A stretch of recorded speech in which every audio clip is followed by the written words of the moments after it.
I'm going to go ahead and jump into the last week in our series, The Leadership Gap. This has been a fun, kind of really practical series that we've been talking about the leadership gap. And if you're new, if this is your first Sunday, what we're talking about is many times in our life and in our leadership, there's a gap from the leader and the person we are and the leader and the person that we want to be.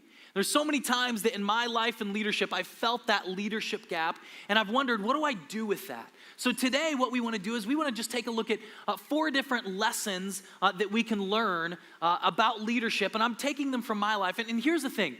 I don't know about you, but many times for me, where I learn my biggest lessons are, quite honestly, from failures that I've made.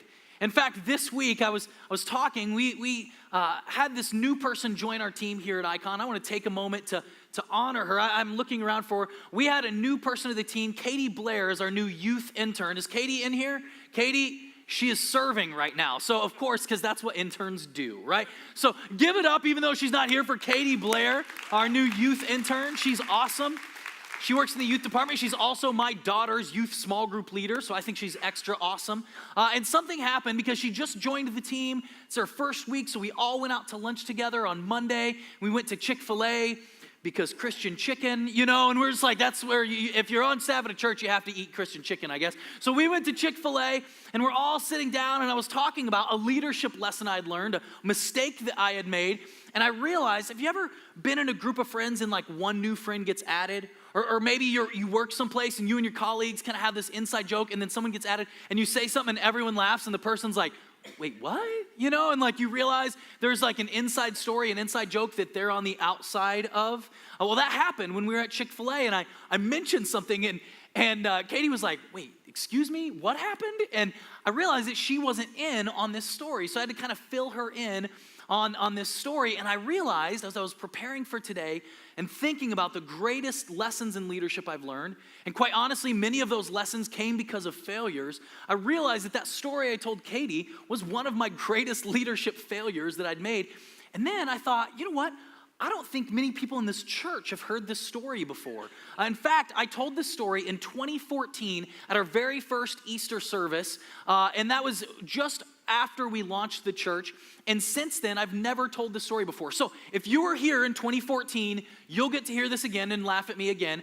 If you're new around here, I'm going to fill you in, get you on the inside of this, because it does happen to be one of my greater leadership lessons and leadership failures I've ever made. And it happened shortly after I got out of Bible school. I was, received my ministerial credentials, and I was now Pastor Dan Matlock. I don't know what that meant other than I got like a Bible with like gold lettering with Pastor Dan on it. Like other than that, like I was official then. Like you're a real pastor at that point, and I had that. And I was about to start working at the church that I was a part of when I was in school, and I was excited. It was just a couple of months away from getting married, and everything was going in the right direction. And I was a youth leader in our youth group, and some youth students that they were about to graduate high school, they were juniors and seniors, and we were all hanging out one evening and got this idea, a really, really dumb idea, to do something that we used to call pool hopping. Now, I don't know if anyone's familiar with pool hopping, but what pool hopping is first of all, children, it's a bad idea, don't do it. But secondly, what it is you go around, and what we would do is we would go to friends' houses, and we would jump their fence late at night, and then we would jump in their pool, swim in their pool, because I don't know, and then jump out, and then jump over a fence, and then go to someone else's house. And we kind of go around in a neighborhood where we knew some people, and hop in pools, because it was a thing, right? So anyway, this is the early 2000s, and we're pool hopping, and we get the idea. We actually want to swim for a while, and pool hopping, you can't swim that long. So we thought, this brilliant idea, let's go to a private swim club, like, a big pool. So we did that, and we jumped the fence there, and we went swimming at this we were like jumping off the diving boards like dummies, and it's late at night, and what we didn't know is a couple of weeks prior is someone had vandalized the clubhouse at this pool. And so we're playing, and a ball kind of rolled up by the clubhouse, so somebody went and got it and apparently tripped a silent alarm. And before we know it, we're sitting in the hot tub just relaxing, we're about to leave, and all of a sudden, have you ever seen like cops? It's like that, like lights are going on, and there's cops all around, they're like, freeze! And I'm like, oh, and we're getting out of the pool, and I'm like, oh, I am so dead, right? Because here's the thing, like, I'm a youth leader. I'm a pastor, and I've got like my small group guys there with me, right? And I'm like, this is probably a bad example, right? So they take us around, put us in the squad car, and at first I'm like, oh, they're just trying to scare us. And then a little bit later, one of the cops comes up and he's asking us our names. And there was actually a fourth friend. 3 of us got arrested.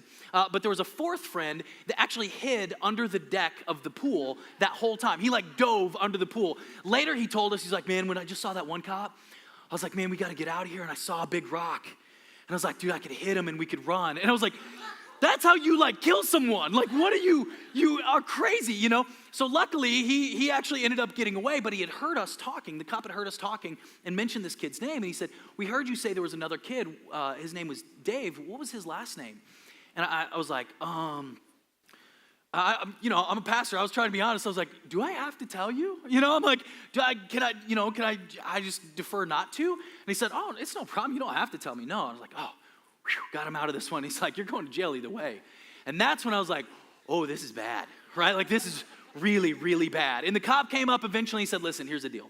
If it was up to us, we would have just scared you, put you in cuffs, put you in the back of the car, and then let you go, say, don't do this again. This isn't really that big of a deal. You didn't create any damage, didn't do anything. The problem, though, is the owner was vandalized 2 weeks ago, and he's convinced that it's you guys, and he wants us to press charges. So we're going to have to arrest you and take you downtown. And I was terrified, right? Because again, I'm a leader. And then I remember the next morning, early that next morning, was my final premarital counseling appointment with my soon-to-be wife and my pastor and soon-to-be new boss, like at 9 a.m. And I'm like, oh man, I hope I make it to that because that's going to be real bad if I miss that. And this is before the days of cell phones. So we get arrested, we get taken downtown. I mean, full on booked, fingerprinted, mugshots, whole 9 yards, right? We get put into a holding cell and, we're going before the cop and the cop, brings me up and he's asking me my info and he asked me where I work and I have to tell him that I worked at church and that wasn't fun. I was a pastor. He asked me what I did and then I had to tell him what I did because what I did at the church is I worked for this organization that did school assemblies and we travel around the nation and speak at school assemblies telling students to make wise choices. The irony was not lost in that moment at all. And then I go back to the holding cell and they get Jonathan. They bring Jonathan, actually, the guy that got arrested with me, goes to Icon. He's here. Jonathan, are you in here anywhere? Where you at, man? I don't know. Anyway, he might be coming to another service. He might be hiding. But it was good times. But anyway, so they bring him up there and they ask him where he works. Now, the thing is, Jonathan worked at a donut place called By the Dozen. And so the police officer brings Jonathan up and asks where you work at. And Jonathan smiles and says, By the Dozen. And the cop starts writing By the Dozen, and the cop freezes, and he looks at him and goes, real funny, kid. Where do you really work, And Jonathan's like, no, seriously, I work at By the Dozen. So the cops hate us already, right? So they were like, By the stupid kid, So they send us back.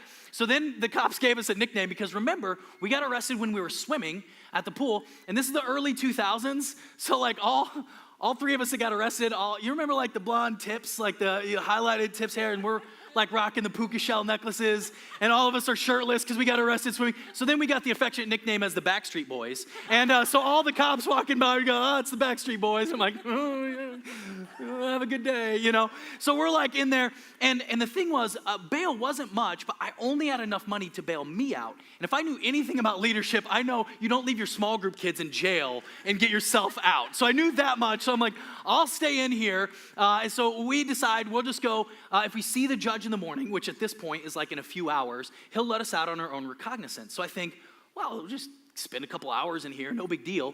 But the thing was, to spend the night there, we had to get processed and move over to the general population. Those of us on the inside call that Gen Pop. So they had to move us. We were hardened criminals by this point, us Backstreet Boys. So we had to get moved over from the holding cell over to Gen Pop, but that requires a lot of paperwork. So the cops didn't want to have to process us, so they were real ticked off. But eventually we get moved over and like the whole orange jumpsuits and then got a toothbrush and a cup. I held onto the cup as a token. But we get moved over there and, as we spend the morning there and then we see the judge in the morning and he lets us out. And I'll never forget, I'm walking out. I saw the judge first. Jonathan's still waiting to see the judge. And I walk out. And as I'm walking out, the first person I see is Jonathan's mom there at the courthouse to pick us up. And I remember like this complete walk of shame as I'm like walking out. And Kim, who also goes to Icon, hey Cam, is coming up to me, and she walks up, and I'd been Jonathan's small group leader for like 4 years. So I'm like walking out, just, I don't even know what to say. And I'll never forget what Kim said to me. Kim looked at me, and Kim said, Dan, there is no one that I'd rather have my son get arrested with than you. And I said, thank you. I don't know what to do with that. I think that's good and bad all at once, you know? So, and we got out and everything ended up being fine. We just had some little fines to pay. But I learned a huge lesson that day. One of which, not to go pool hopping with small group kids.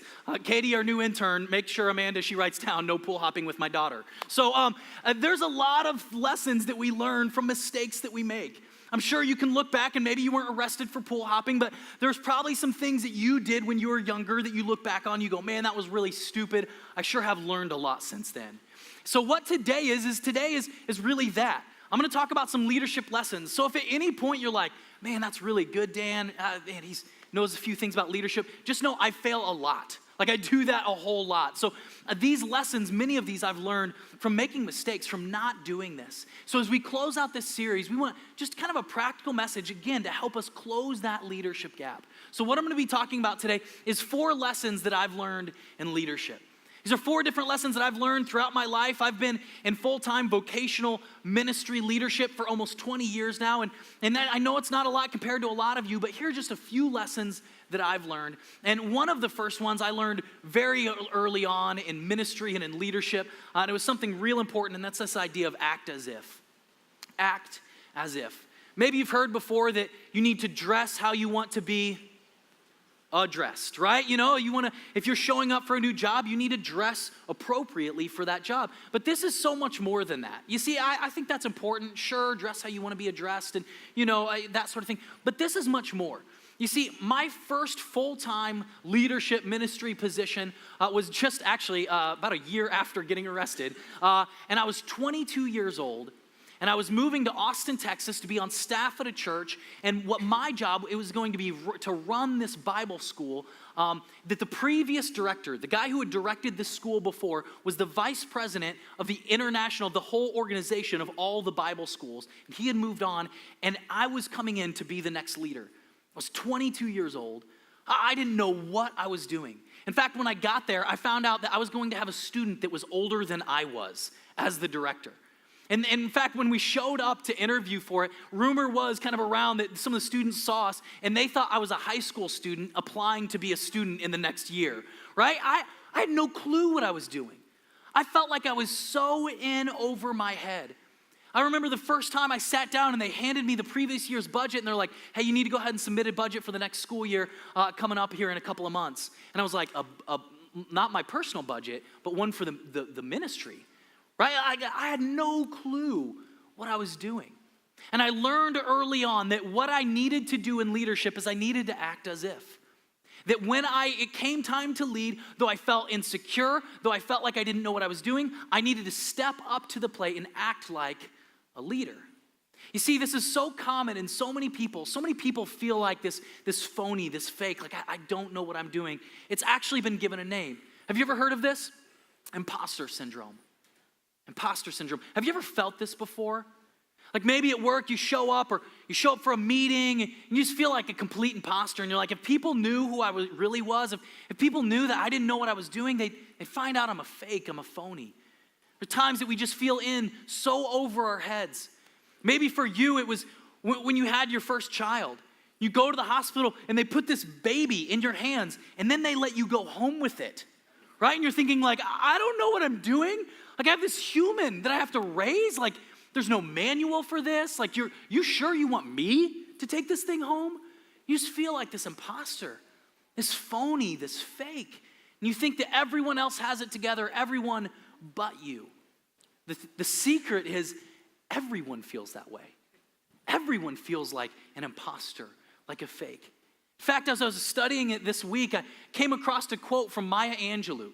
And think of all the people, right? Maya Angelou has been nominated for the Pulitzer Prize, has won 5 Grammys for different spoken word pieces, one of the most prolific poets and authors.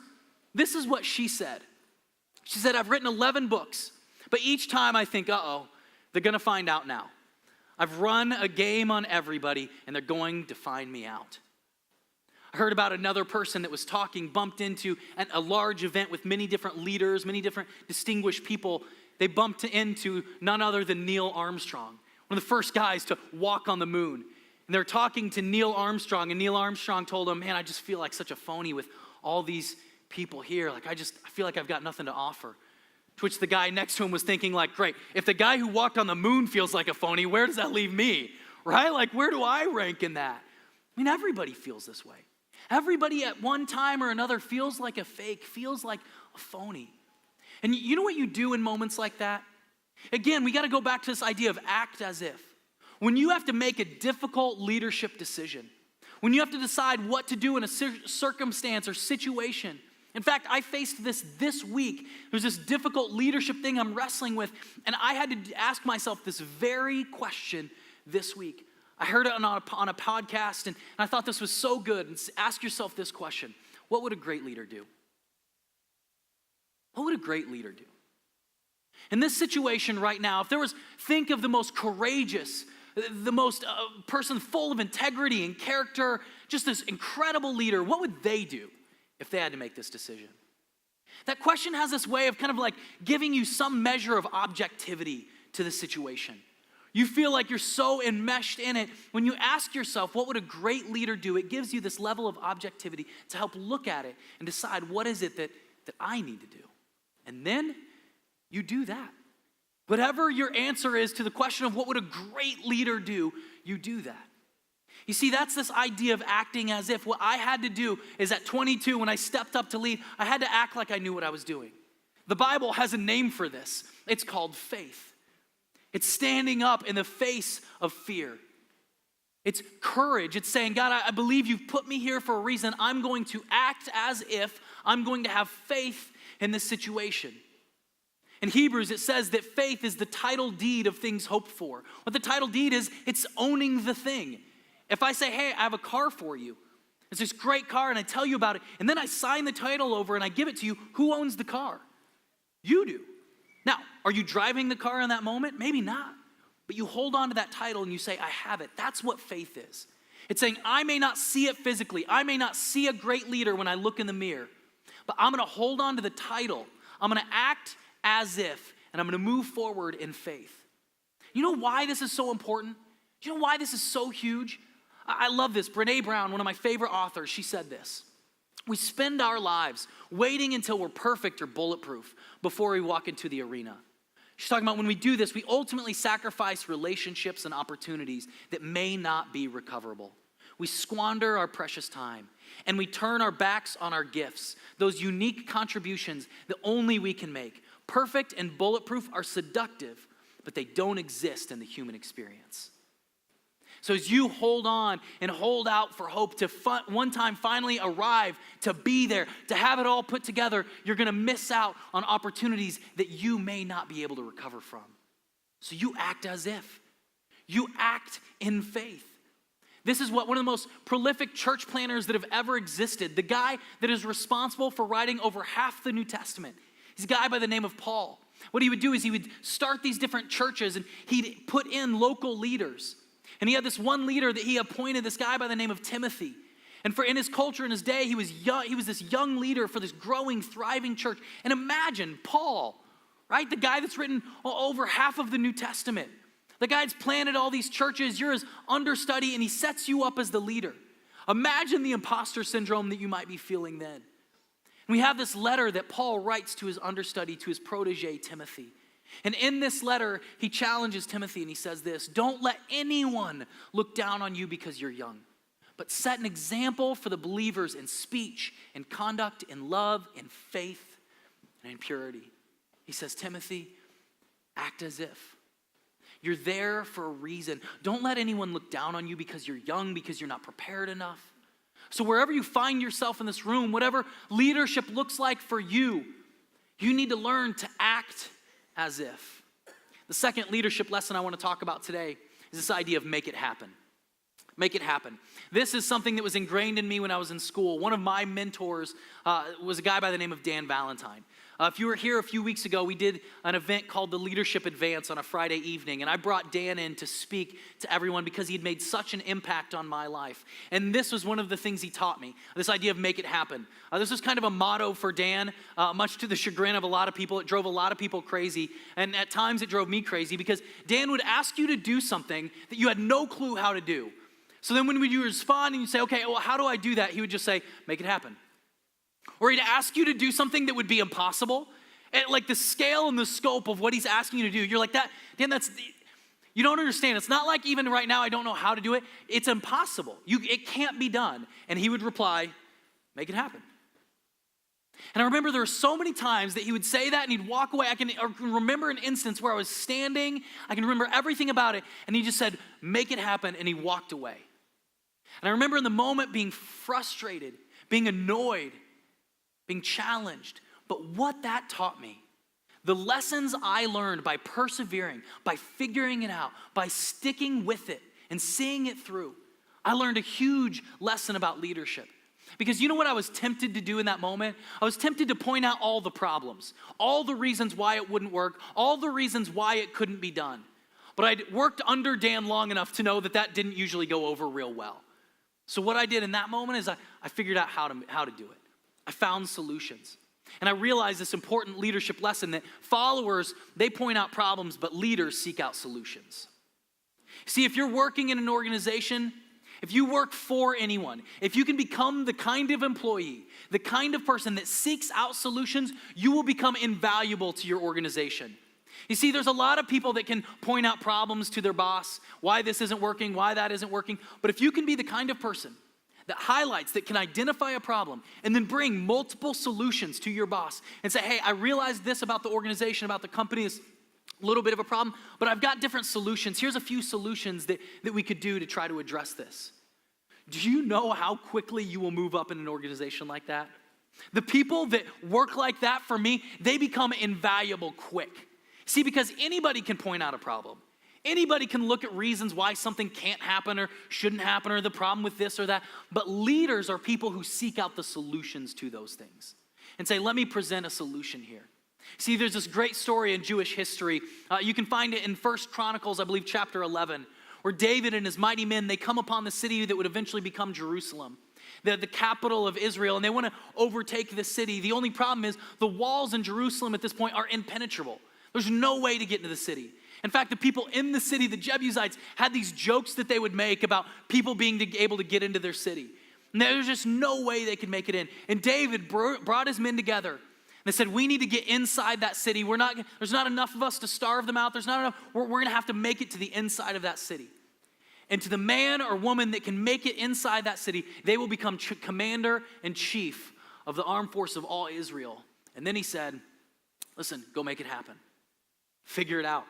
And I can imagine probably a lot of the men are like, yeah, easy for you to say, David. You know all we can't do this. No one's ever been able to do this. But there was one man, in Jewish history, Jewish tradition tells us that this one man found an aqueduct into the city and swam underwater through a cave to make it to the inside of the city of Jerusalem and was named commander-in-chief of all Israel. See, there's something about just finding a solution, of presenting problems, sure, but saying, but here's the answer to the problem. I learned living under Dan's leadership what it means to make it happen, to create solutions to problems. Which brings me to my third point. Number 3, see a need, meet a need. See, this is also something that I learned from Dan Valentine. Something that he taught me early on as he took me a little bit under his wing and he would pull me aside and he told me, Dan, here's what I want you to do. Over these next few years in your internship while you're in school here, I want you to volunteer for every opportunity that exists. If someone needs to run lights, volunteer. If someone needs someone to run sound, volunteer. If they need someone to clean toilets, be first in line. The only problem was, and I told him, I was like, Dan, I don't know how to run lights. I don't know how to run sound. I don't like to clean toilets. Like all of these options, Dan, are really bad options. And he says, volunteer anyway. And you know what happened in that process as I began to do that? I learned enough how to basically run lights. I learned enough to get me by on a soundboard. I learned a lot about humility and serving when the spotlights weren't on. See, Dan challenged me to see a need and meet a need, to be the first to volunteer. Because here's what would happen in our internship program. There was a lot of students in the Bible school, and sometimes they'd say, we need a volunteer for this. We need 5 volunteers for this. And it was like first 5 people with their hands up, but a lot of times the jobs wouldn't be real glamorous. So you'd see like, the brown noser, their hand would shoot up right away. Then there'd be a couple other hands, and then there'd be like 2 more people, right? And they're just kind of waiting. And what everyone would do is like, hand would go up, then the final hand would go up, and they're like, all right, we got enough. And then everybody would be like, you can't, okay. I would have, but I'll just go ahead. And Dan challenged me, don't be the first one to say, hey, I'll do it. I'll figure it out. And he said, and in that process, I learned so many things. I made so many connections through that process. There were so many opportunities to lead down the road because I proved myself in those ways. Those skills that I gained became invaluable. I was pushed into new levels of leadership that I'd never stepped in before. See, but a lot of people miss out on that. Thomas Edison put it this way: opportunity is missed by most people because it's dressed in overalls and looks like work. We miss out on the opportunities because many times it looks like work because it is work. Quite honestly, it's like what I talked about at the beginning of this message, pie in the sky. Understand it's going to take serving. But I want to challenge you to see that need and to meet that need. You'll never know how many connections you wouldn't believe the number of connections I've made in the city by just finding ways to serve and just signing up and showing up and just being present. There's so many connections and opportunities that we miss just because we won't serve. And the thing is, we're not serving for those opportunities. We're not serving to advance ourselves. If you're a follower of Jesus, Paul tells us in Colossians, he says that we're serving for a greater need. He says, whatever you do, work at it with all your heart as working for who? As working for the Lord, not for human masters. Not doing this for other men. When we serve, when we work, we do it unto God. The problem is this kind of work ethic, when taken to an extreme, has a shadow side. And in my life and leadership, that's what happened. I got this work ethic where I'd volunteer and I'd serve, and sometimes I'd take it too far and I'd work. And I got to this point that I found my worth and my value in what I could do.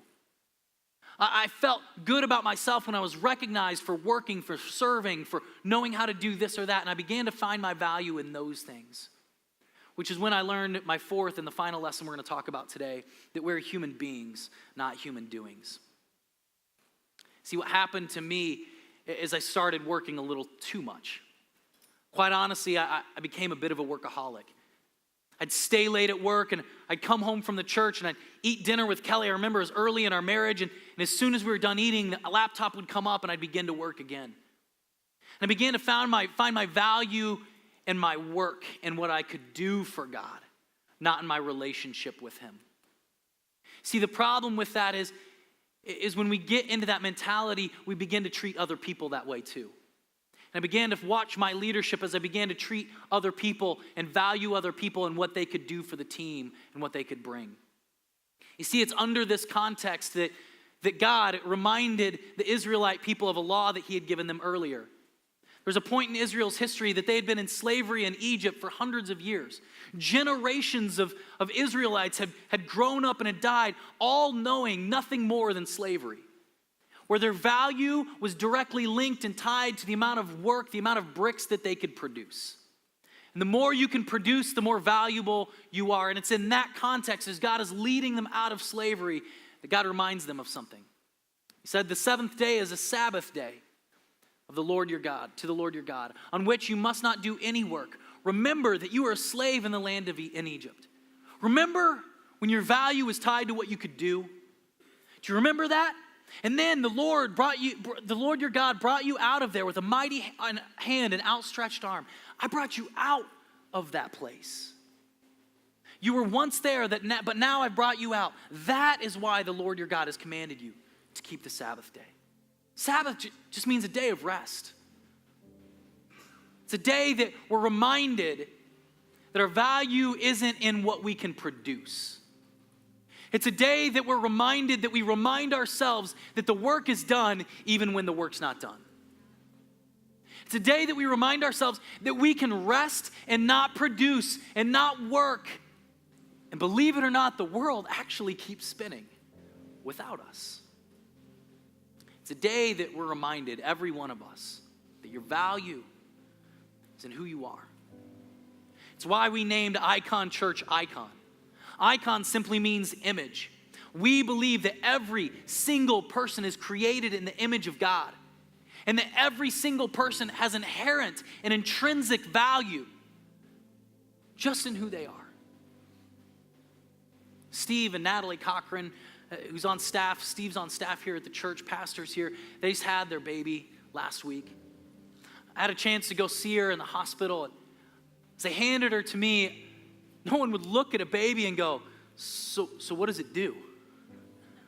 Like, I mean, how much work can it get done? Babies don't do anything. They eat, they sleep, they poop. They just kind of just run that cycle back, right, for a few years. And no one would look at a child, would look at a baby and say that it doesn't have value because it can't produce things. No, all of us know there's an intrinsic value in that baby and just who it is. The same is true for you. Your value, your worth isn't what you produce. It's in who you are. And this was a leadership lesson, a hard one that I had to learn. And I had to begin to treat other people that way. So wherever you find yourself today, I want you to look at these leadership lessons that I learned, many of them the hard way. As you look at the gap in your leadership, the gap between where you are and where you want to be, our hope in this series and in today's message is maybe one of these things will help you close that gap a little bit. Maybe for you feel the imposter syndrome strong. You feel like a fake and a phony, like you don't know what you're doing. And today, I want you to walk away, be challenged to live in faith, to act as if, because you have gifts for this world that no one else can bring to this world but you. Or maybe for you, it's easy to pick out the problems, but quite honestly, you don't like finding solutions. And what you need to walk away with today is this idea of just make it happen. That you need to be a kind of person that finds solutions to problems. That to your boss or your coworkers, you're not just pointing out problems, but you're seeking out solutions. Or maybe you just need more of a servant's heart. You do your work unto God, not people. That when you see a need, you jump in, you sign up. You'll never know the connections that can happen because of that. Or lastly, maybe you're like me. You become a bit of a workaholic. You find your value in what you can produce. Maybe you know that your spouse next to you is wanting to kind of elbow you, squeeze your hand right now. You know it's true. You know that you need to take time out in your week to be a human being. Slow down and be reminded that the work is finished, even when it's not. So wherever you find yourself, my prayer for you today is that you take something away this week and apply it this week. Prayerfully, hopefully, that helps close the gap in your life and your leadership. Amen? Let's pray. God,